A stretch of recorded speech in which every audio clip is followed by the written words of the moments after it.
All right, Brian from Garage Mahal, working on a Chevy Silverado 2022, and basically, first problems was it was getting locked in neutral. It wouldn't let you get out of neutral.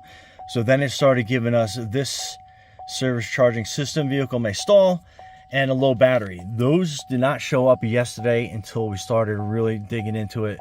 But anyway, seems like it's going to be a dead battery. We're going to change that out and should be good to go.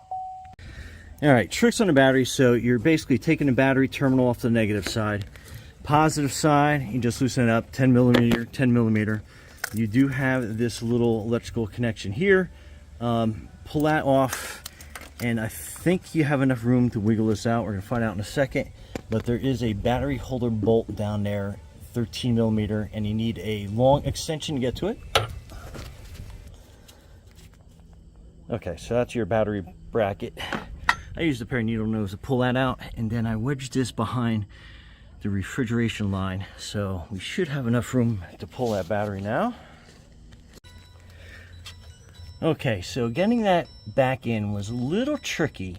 I actually had to kind of like jiggle a battery over a little bit, and then the bracket fell right into place, and then again unfocused, but you know that bolt down there. There it goes.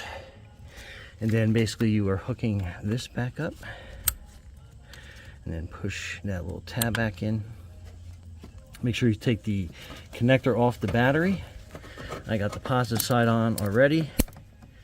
And we will tighten these terminals down, and then we'll put the bracket across, which is another 10 millimeter. Okay, so I'm starting it again. So that was the issue. And now it's in park, but the weirdest thing happened, and I just want to record this so people know.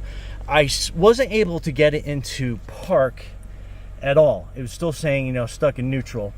I did engage and disengage the parking brake, so you can see how that goes on. So that's your electronic parking brake.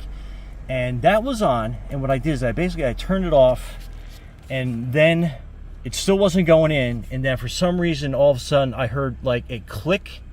Sounded like it came from underneath the truck, I assume in the transmission area, and then it started working normally. But anyway, so if you run across that, that's what that is. Brian from Garage Mahal, thanks for watching, and be safe out there.